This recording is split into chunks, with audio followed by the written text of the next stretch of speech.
Meus irmãos, quero saudar a todos no nome do Senhor Jesus. Vocês estão aqui no santuário e quem está acompanhando a transmissão, a bênção de Deus sobre cada um. Pregar a palavra é sempre um privilégio e uma responsabilidade.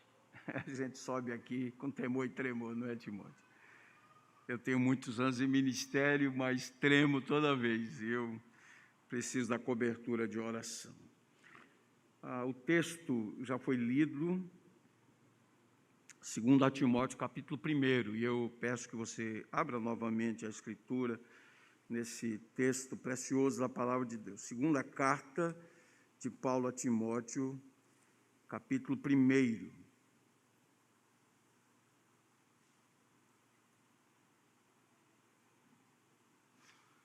Fé sem fingimento. O que é uma fé sem fingimento? Nós cantamos aqui a respeito da fé dos nossos pais, falando daqueles de quem herdamos a verdade do Evangelho.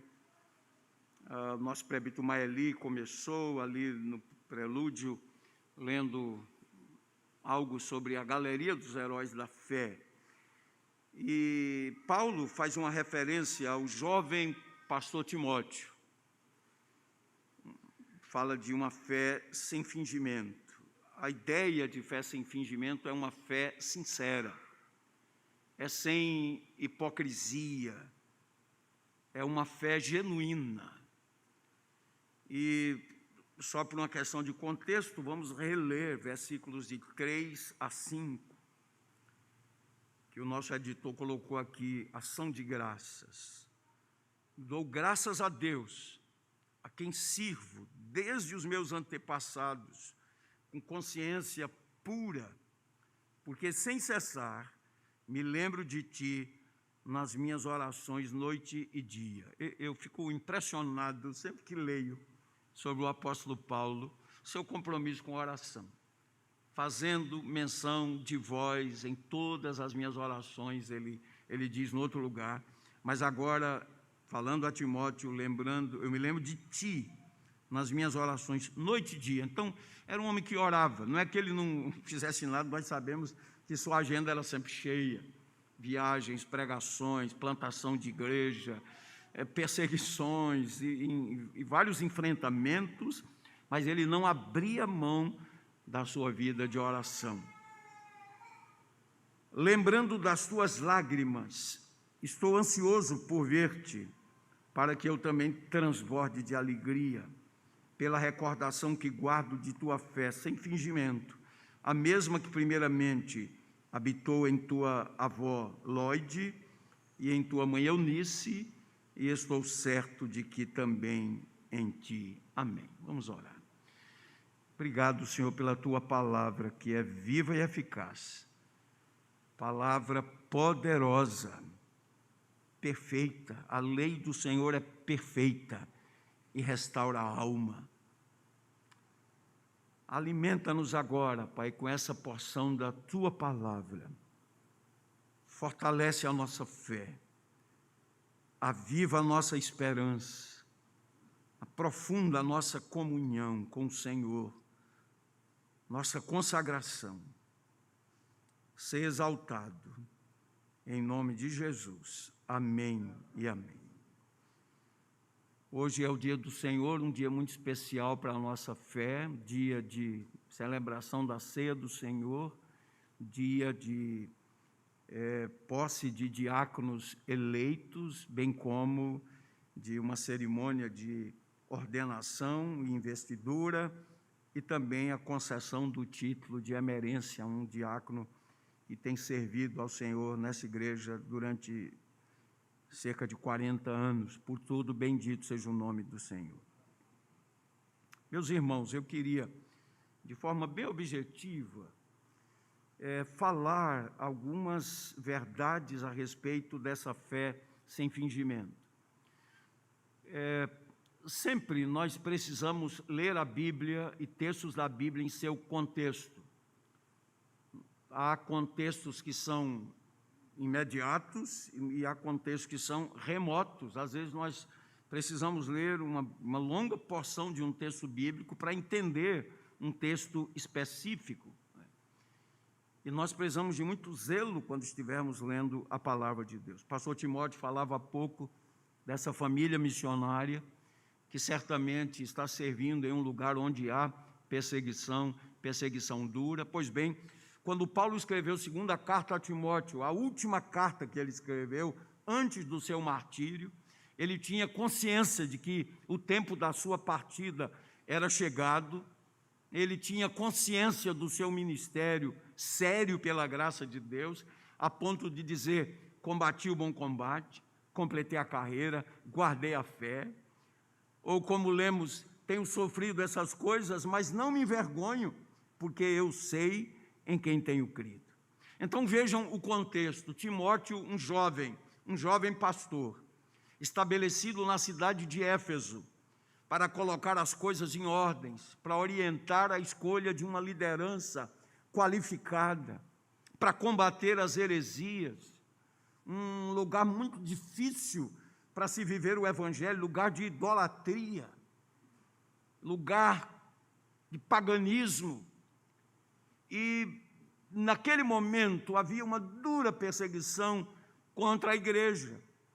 Timóteo, conquanto fosse um moço piedoso, preparado, conteudista, tinha sido discipulado pelo apóstolo Paulo, tinha acompanhado Paulo em tantas viagens missionárias, sofrido com ele, mas Timóteo era um moço de temperamento mais arredio e muito susceptível ao abatimento.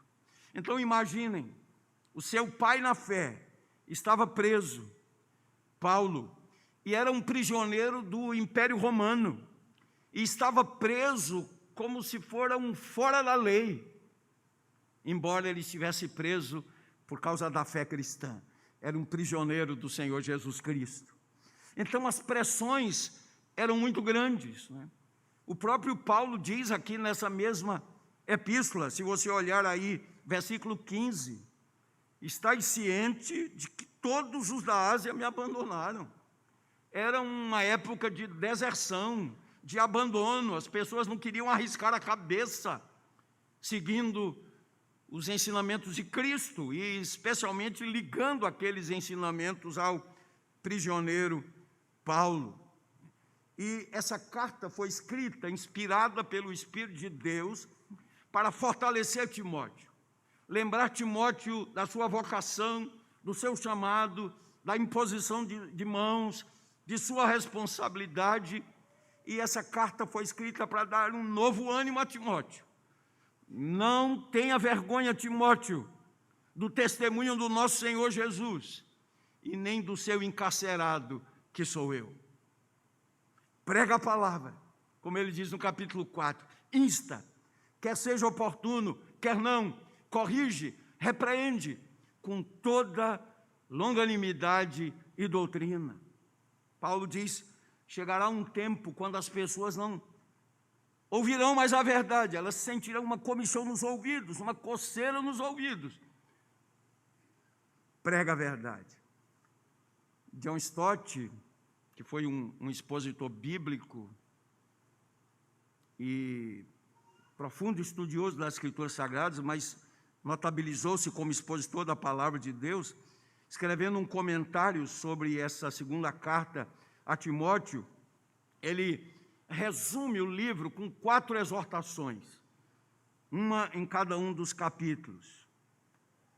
Primeira exortação: guarda o Evangelho. Está aqui no verso 14 do capítulo 1. Guarda o bom depósito, mediante o Espírito Santo que há em nós. Segunda exortação: sofre pelo Evangelho. Capítulo 2, versículo 3, participa dos meus sofrimentos, como bom soldado de Cristo Jesus. Versículo 8, lembra-te de Jesus Cristo, ressurreto dentre os mortos, descendente de Davi, segundo o meu Evangelho. Verso 9, pelo qual estou sofrendo até algemas, como malfeitor. Contudo, a palavra de Deus não está algemada. Louvado seja o nome do Senhor. Guarda o Evangelho. sofre pelo Evangelho, persevera no Evangelho. Capítulo 3, versículos 13 e 14. Mas os homens perversos e impostores irão de mal a pior, enganando e sendo enganados. Tu, porém, permanece naquilo que aprendeste e de que fosse inteirado, sabendo de quem o aprendeste, e verso 15 diz que desde a infância sabes as sagradas letras que podem tornar-te sábio para a salvação pela fé em Cristo Jesus. E a quarta exortação, proclama o Evangelho, que eu citei há pouco, capítulo 4, versos 1 e 2, conjuro-te perante Deus e Cristo Jesus, que há de julgar vivos e mortos, pela sua manifestação, pelo seu reino, prega a palavra, insta, quer seja oportuno, quer não, corrige, repreende, exorta, com toda longanimidade e doutrina, pois haverá tempo em que não suportarão a sã doutrina. A gente percebe hoje, conquanto pela graça de Deus, pessoas estão abraçando a fé reformada, a sã doutrina fundamentada nas Escrituras Sagradas. Há, por outro lado, muitas e muitas pessoas que estão dando ouvidos a falsos mestres, que pregam um falso evangelho, que não pregam a sã doutrina. Como ele diz aqui, cercar-se-ão de mestres segundo as próprias cobiças, como sentindo coceira nos ouvidos. Verso 4 diz, se recusarão a dar ouvidos à verdade, entregando-se a fábulas. Então, essas quatro exortações: guarda o Evangelho, sofre pelo Evangelho, persevera no Evangelho e proclama o Evangelho. Segundo ponto que eu queria destacar nessa parte introdutória é que o apóstolo Paulo está incentivando Timóteo, está animando Timóteo. O pastor John MacArthur Jr., ele usa a expressão Paulo motivando um filho espiritual, um filho na fé. E o pastor John MacArthur Jr., ele faz 6 observações nesses primeiros 5 versículos de 2 Timóteo, capítulo 1. Primeiro, ele chama a atenção para a autoridade, princípio de autoridade. Paulo era um apóstolo de Cristo Jesus. Paulo era amigo de Timóteo. Paulo tratava Timóteo como um filho. Ele tinha afeto por Timóteo. Havia uma amizade muito grande entre eles, companheiros de lutas, de alegrias, de vitórias, de caminhadas, de viagens missionárias. Mas Paulo tinha autoridade espiritual sobre ele. Havia amizade profunda, mas havia uma autoridade espiritual, porque Paulo era um apóstolo do Senhor Jesus Cristo. E nós aprendemos, basicamente, um apóstolo é um enviado.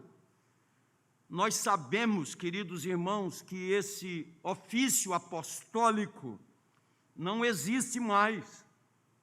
Embora tenha sido tão comum pessoas se autodenominarem apóstolos, um ofício temporário.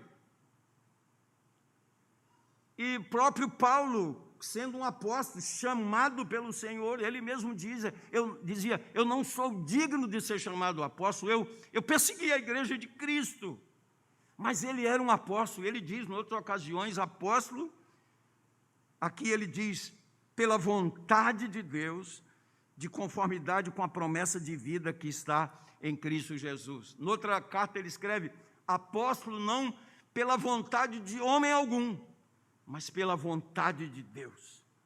Ele mesmo diz, eu fui chamado como que um nascido fora de tempo. Então ele não escolheu ser apóstolo, ele não se autodenominou apóstolo, mas ele foi chamado pelo próprio Senhor Jesus Cristo e ele foi comissionado. Então, digo com todo respeito, mas na autoridade do Senhor Jesus, aqueles que se utilizam do ofício, ou pelo menos do nome do ofício apostólico, estão usurpando um ofício que foi temporário. Porque um apóstolo, ele era um representante do Senhor Jesus. Um apóstolo, quando ele falava da parte de Deus, ele representava o Senhor Jesus na autoridade. Por isso é-nos dito nas Escrituras Sagradas, perseveravam na doutrina dos apóstolos. Então, havia uma autoridade espiritual. MacArthur Júnior usa uma outra palavra aqui com a altruísmo, quando na segunda parte do verso 2, ele diz: graça, misericórdia e paz da parte de Deus Pai, de Cristo Jesus, nosso Senhor. O que ele está dizendo aqui é o seguinte: Paulo invocava a bênção de Deus sobre Timóteo. MacArthur Júnior diz assim: o melhor de Deus para ele, graça, misericórdia e paz. A terceira palavra que ele usa é valorização. Primeira parte do verso 3, dou graças a Deus. E aqui, se você ler o texto todo, o versículo todo, vai perceber que Paulo dava graças a Deus pela vida de Timóteo. Paulo dava graças a Deus pela graça de Deus na vida de Timóteo, pela importância que tinha Timóteo na vida de Paulo, seu companheiro de jornada, companheiro de caminhada, seu filho na fé. Havia uma amizade tão preciosa, que não era uma amizade institucional, não era uma amizade interesseira. Timóteo não era amigo de Paulo pensando, quem sabe depois, na sucessão apostólica, eu serei um apóstolo também, apóstolo Timóteo. Nada disso. O vínculo deles era em Cristo Jesus. E Timóteo, conquanto estivesse sob a autoridade espiritual de Paulo, era um moço de Deus, um servo de Deus, e foi instrumento de Deus na vida de Paulo. Eu fico imaginando, só a Bíblia não fala isso, mas não é pecado imaginar essas coisas. Em algumas viagens missionárias, eles abrindo o coração um para o outro, orando um pelo outro. Paulo, que era humano, não era um super-homem, era humano, que tinha medo, tinha crises, tinha tristeza, sentia dor. Paulo abrindo o coração para Timóteo, Timóteo orando por ele. Oh, queridos irmãos, ele diz, eu dou graças a Deus por sua vida. Outra palavra é intercessão. Segunda parte do verso 3. Sem cessar, me lembro de ti nas minhas orações, noite e dia. Intercessão é manter-se diante de Deus em oração. A mesma palavra que aparece aqui, sem cessar, é a que Paulo utiliza, escrevendo aos Tessalonicenses, orai sem cessar. Paulo está a nos ensinar que a oração é um relacionamento com Deus. Ele quer dizer o seguinte, nós estamos sempre na presença de Deus. Nós temos muitas atividades durante o dia, mas nós estamos na presença de Deus. E Paulo fazia isso. Entre uma tenda e outra que ele construía, uma viagem que fazia, entre uma pessoa e outra, quem ele atendia, quem discipulava, estava ele orando. Ele não orava só por Timóteo, ele orava por tantas igrejas. Quinta palavra, afeição. Oh, meus irmãos, nós vivemos em um mundo desafeiçoado, não é? Afeição.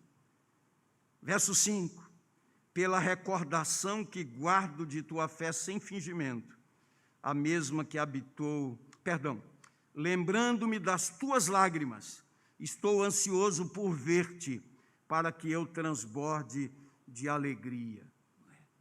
A afeição, havia uma amizade verdadeira entre aqueles dois servos de Deus. Como isso tem feito falta hoje na igreja, né? Amigos, irmãos, amigos.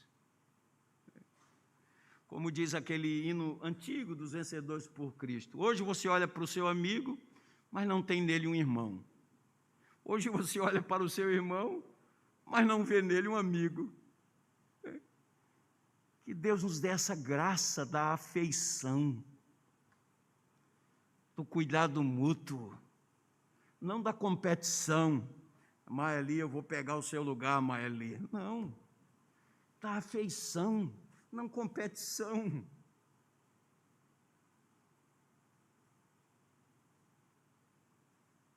Afeto genuíno. Quinta palavra que MacArthur usa é afirmação, pela recordação que guardo de tua fé sem fingimento, como eu disse no início, uma fé sem hipocrisia, sincera e genuína. Timóteo não era daquele tipo que, quando ele falava, Paulo dizia: quem não te conhece que te compre, né? Não, pela graça de Deus, sabia, aí está um cristão verdadeiro, uma fé genuína, sem hipocrisia, uma fé sincera, pela graça de Deus. A fé que primeiramente havia habitado em sua avó Lloyd e sua mãe Eunice, Paulo diz com muita convicção: estou certo de que também em ti. A segunda observação que eu queria fazer aqui é voltando ao assunto do apostolado. A terceira observação, terceira, sobre o apostolado. Vejam que Paulo encarava o apostolado como sendo uma honra. Ele tinha sido escolhido por Deus, de conformidade com a promessa da vida. Então era uma honra. Mas também ele encarava como uma grande responsabilidade. Ele havia sido chamado para fazer algo para a glória de Deus. Então é uma honra ser um diácono, é uma honra. Não significa que você que não foi eleito, que você seja inferior, não. Nós oramos, não chegou seu tempo, mas não significa dizer que você é um cristão de segunda classe, nada disso. Mas você que foi eleito, você que tem um ofício, é uma honra, mas uma grande responsabilidade também, como Paulo tinha essa convicção, fazer algo para a glória de Deus, além de ser um privilégio. E a gente diz: bendito seja o nome do Senhor. E tudo aqui girava em torno do Evangelho. Tudo em torno do Evangelho, para a glória de Deus. E a gente vê agora nos versículos de 8 a 11, o que Paulo nos fala a respeito do Evangelho. O Evangelho é o poder de Deus, é o Evangelho da salvação em Cristo Jesus. Esse Evangelho tão adulterado, tão maculado, tão mal falado, o Evangelho do Senhor Jesus, como diz o missionário Ronaldo Lidório, o Evangelho é Jesus, e Jesus é o Evangelho. E o Evangelho é da salvação, porque ele liberta, ele regenera, ele transforma. O Evangelho é o poder de Deus para a salvação. O Evangelho tira uma pessoa da sarjeta e dá dignidade a essa pessoa. O Evangelho chama um ladrão e faz dessa pessoa uma pessoa de bem. O Evangelho alcança um corrupto que só vê cifra diante dos seus olhos, que quando convertido diz: resolvo dar aos pobres metade dos meus bens. E se tenho defraudado a alguém, restituirei 4 vezes mais. E Jesus disse: hoje houve salvação nessa casa. O Evangelho transforma vidas, o Evangelho muda famílias arruinadas, desestruturadas, famílias disfuncionais, quando alcançadas pela graça de Deus, pelo poder do Evangelho, são transformadas. Queridos, nós precisamos fazer uma pergunta que era feita na época de George Whitefield, esses homens de Deus que pregavam a palavra com tanto empenho, com tanta santidade, no poder do Espírito Santo, eles diziam o seguinte: será que você é um convertido mesmo? Ora, você não muda. Se você não muda, você não é convertido. George Whitefield e outros servos de Deus que pregavam com ele não consideravam como sendo convertidos pessoas que não tinham mudança na vida. E hoje nós passamos a mão assim, né? Às vezes tem gente na igreja, e aqui eu estou generalizando igreja, não estou falando da igreja local, gente que nem tem testemunho de conversão e é oficial da igreja. Gente que não tem bom testemunho dos de fora, é professor da escola dominical. Gente que não tem bom testemunho onde mora e é pastor. Irmãos, o Evangelho é o Evangelho da graça.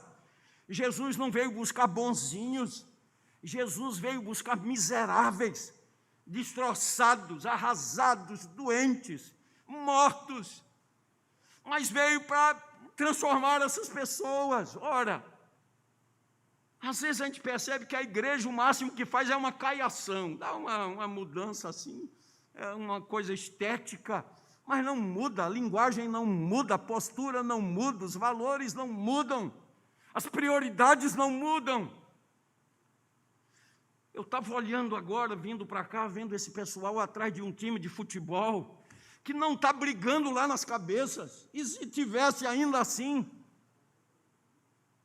Eu estava vendo gente que estacionou o carro longe e veio a pé para o estádio, gente que chegou cedo para assistir uma partida de futebol, no dia do Senhor, que tem um time de futebol como um ídolo, é um ídolo, e quem sabe até gente que deveria estar aqui, e optou por assistir ao jogo de futebol, seja no campo, seja na televisão, que está profanando o dia do Senhor.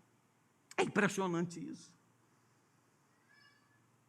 Estava lendo, Augusto Nicodemos diz assim, a gente recebe às vezes essas frases, fulano de tal disse isso, a gente não sabe bem a origem, né? Li alguma coisa sobre o pastor Ageu Magalhães, ele teria dito assim, você convida alguém na igreja para fazer alguma coisa, trabalhar na igreja, alguma atividade. Eu não posso, eu não tenho tempo, não sei o quê. Mas se você oferecer R$1.000 para fazer a mesma atividade, a pessoa aceita. E o pastor Ageu pergunta, o dinheiro tem mais valor do que o Senhor Deus? Meus irmãos, eu estava vendo ali, quando passei, estacionamento da prefeitura para colocar o carro na rua, R$10, tem obrigatório cartela, tem lá, R$10 para assistir a um jogo de futebol. Um monte de gente aqui perto do Bom Preço, pela Bom Preço para cá, aglomerado, sem máscara. Tinha um lá que estava, Laurete foi que viu, não tinha percebido, um taco de beisebol. O que é que alguém vai fazer com um taco de beisebol num jogo de futebol? Irmãos, vivemos essa realidade. O Evangelho liberta da idolatria do futebol. O Evangelho transforma lares e vidas. Nós precisamos ser mais criteriosos. Mais criteriosos. Vamos banalizando o Evangelho. Como disse Paulo aos judeus, Romanos capítulo 2, o nome de Deus é blasfemado por vossa causa. E o nome de Deus tem sido blasfemado por causa de membros da igreja. O Evangelho é o poder de Deus para a salvação. O Evangelho liberta. Ora, uma pessoa que fica alimentando ódio no coração, e ódio e ressentimento, anos e anos e anos e anos, ódio, ódio, ódio, ódio, será que essa pessoa é convertida mesmo? Ódio, ressentimento, não perdoo, vou morrer sem perdoar. Essa pessoa conhece o Evangelho da graça, conhece o Evangelho daquele que disse: Pai, perdoa-lhes, porque eles não sabem o que fazem. E a gente vai achando muito comum, pessoa amargurada, eu não falo com fulano, é da mesma igreja, eu não falo. Para mim morreu. E a gente acha que isso é assim mesmo, é o temperamento da pessoa. O Espírito Santo de Deus tem o poder para controlar temperamentos.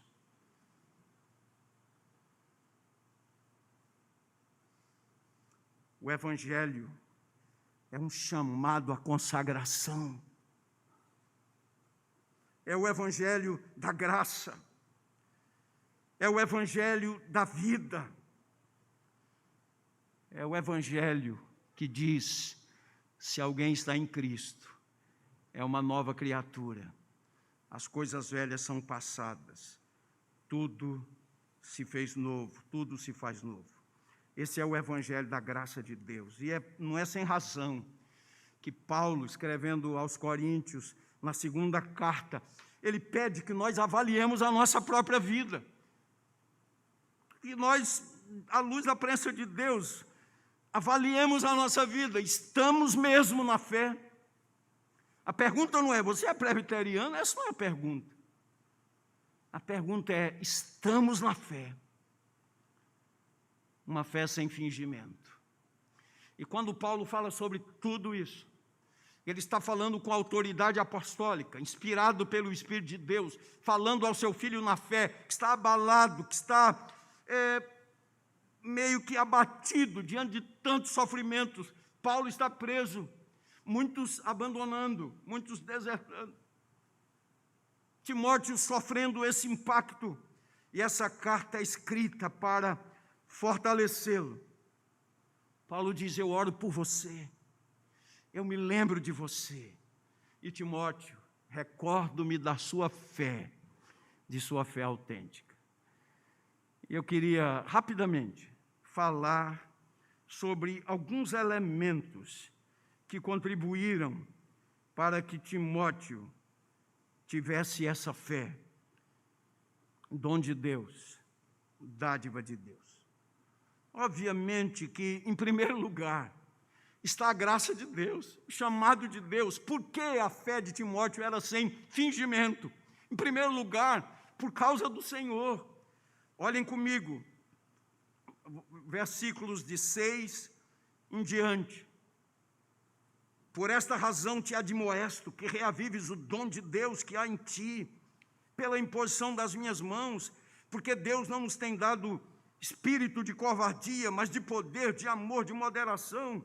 Não te envergonhes, portanto, do testemunho de nosso Senhor Jesus, nem do seu encarcerado que sou eu. Pelo contrário, participa comigo do sofrimento a favor do Evangelho, segundo o poder de Deus. E o que fez Deus, leiam comigo o verso 9, que nos salvou e nos chamou com santa vocação, não segundo as nossas obras, mas conforme a sua própria determinação e graça, que nos foi dada em Cristo Jesus, antes dos tempos eternos, seguindo e manifestada agora, pelo aparecimento de nosso Salvador, Cristo Jesus, o qual não só destruiu a morte, como trouxe à luz a vida e a imortalidade, mediante o Evangelho, para o qual eu fui designado pregador, apóstolo e mestre.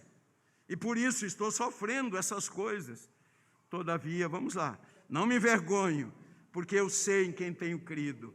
Estou certo de que Ele é poderoso para guardar o meu depósito até aquele dia. Mantenha o padrão das sãs doutrinas que de mim ouviste com fé e com amor que está em Cristo Jesus. Guarda o bom depósito mediante o Espírito que habita em nós. Fé sem fingimento, fé autêntica, fé sem hipocrisia. Por quê? Por causa da graça de Deus. Porque é um plano eterno, antes dos tempos eternos.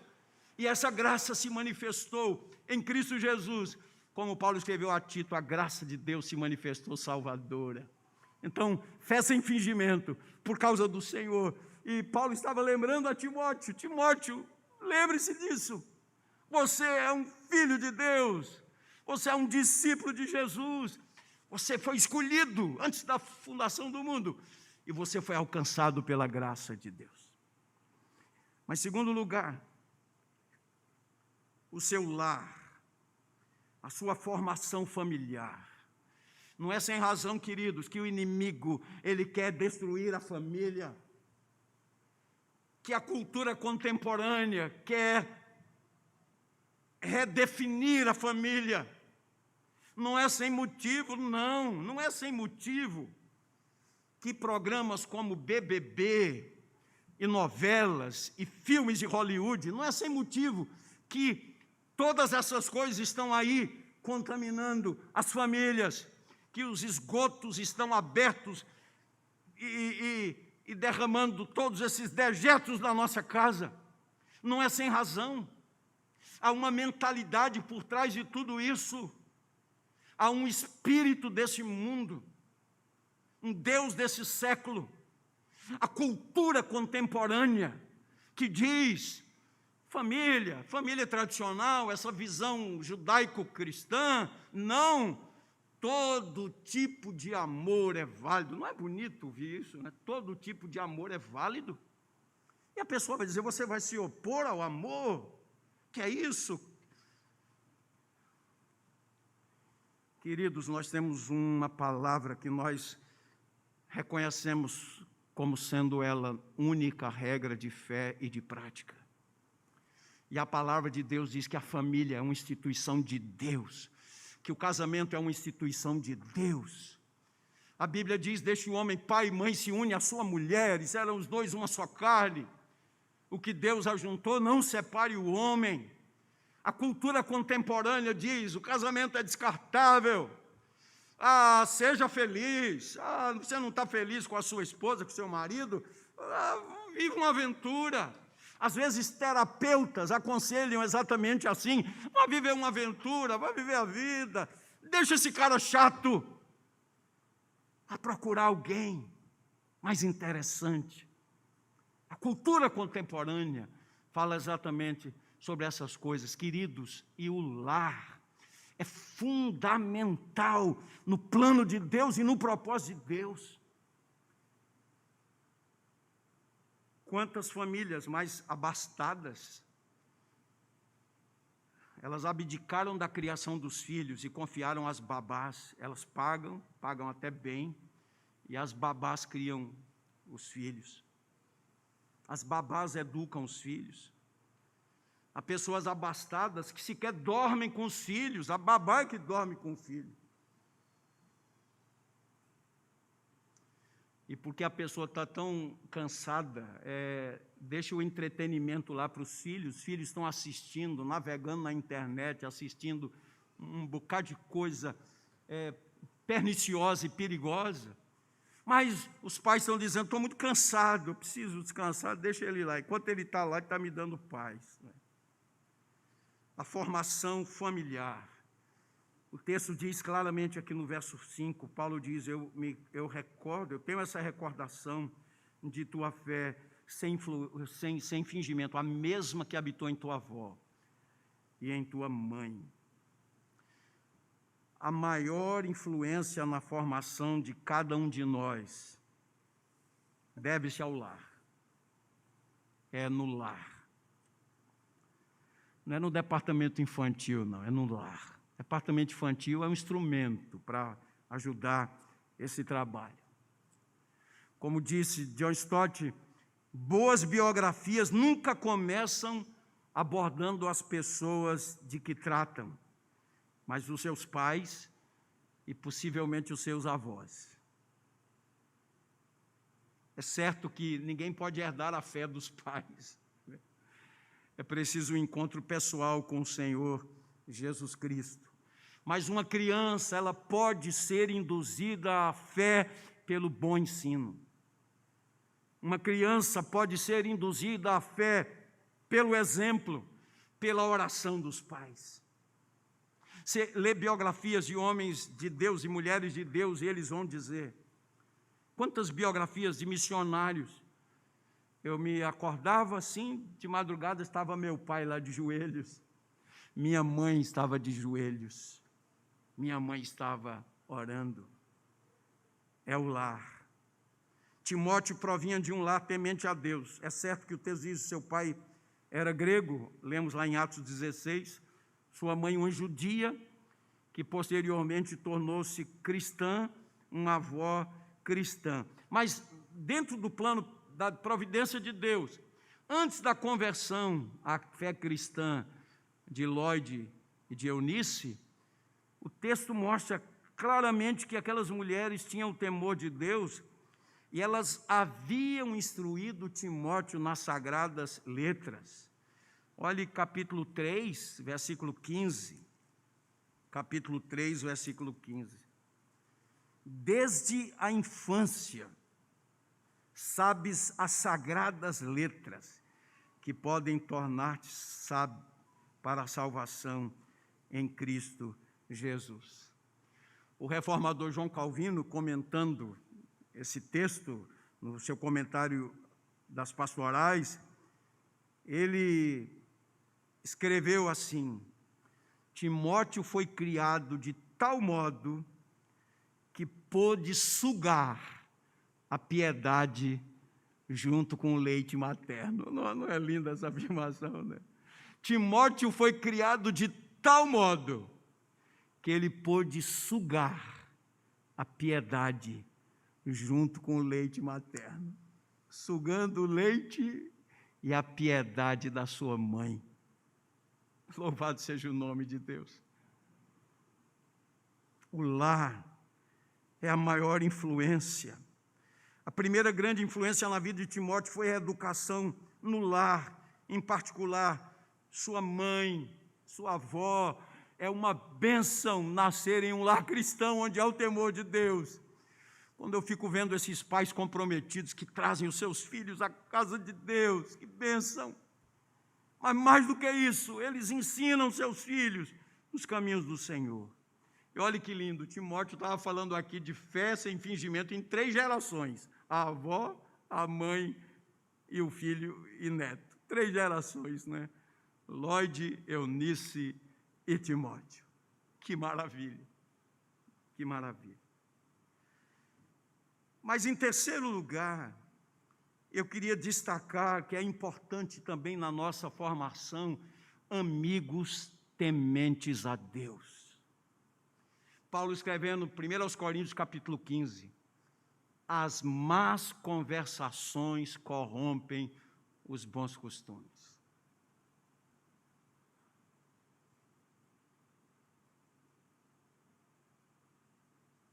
Quem são os amigos dos nossos filhos? Com quem eles estão andando? Quem é que está formando nossos filhos?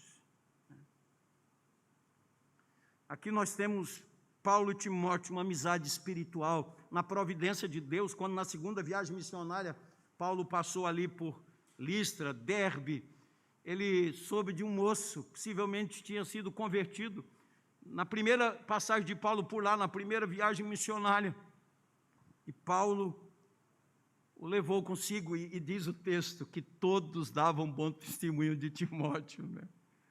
Não só na sua cidade, na cidade vizinha, todos davam bom testemunho de Timóteo.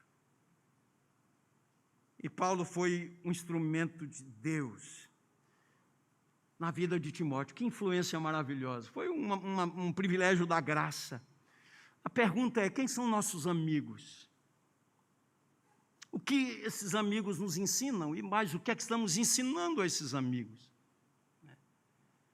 Paulo era um amigo que tinha afeto por Timóteo, que orava por ele noite e dia, orava por ele constantemente.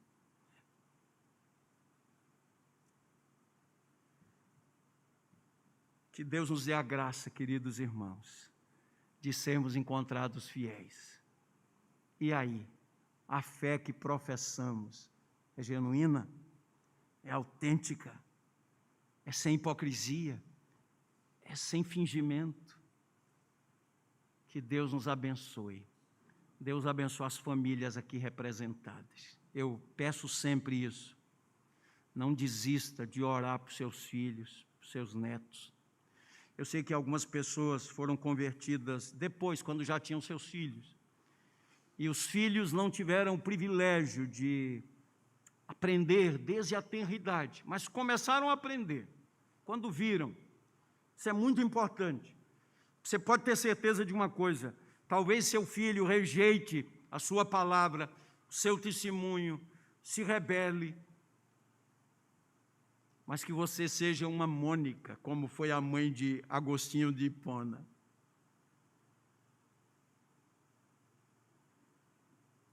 Que você seja como a mãe de John Wesley, por exemplo, né? Como era o nome, Laurete?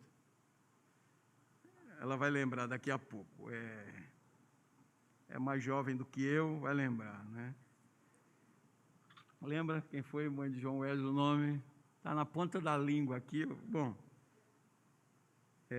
foi uma mulher de Deus e uma mulher que orava. Eram vários os filhos, né? Alguém falou? Susana. Oh, obrigado, obrigado. Susana Wesley. John Wesley tinha um ministério, né, tão precioso, né? Teve uma mãe intercessora, Susana Wesley, mulher de Deus, mulher intercessora. Vovó que está aqui presente, ô vovó, qual é o impacto da sua vida, do seu testemunho na vida dos seus netos, netinhos ou netões, né? Quando o seu neto olha para você, vê em você uma mulher de Deus, uma mulher cristã. Você, mamãe, que está aqui. E você, papai, que às vezes nós pais, a educação é com você, né? Um equívoco, é de quem não conhece a Bíblia, quem fala assim, não é? O homem deve ser o sacerdote do lar. Que Deus nos dê a graça de que professemos uma fé sem fingimento, para a glória de Deus, e que nossa vida cause impacto para o louvor da glória de Deus. Amém. Amém.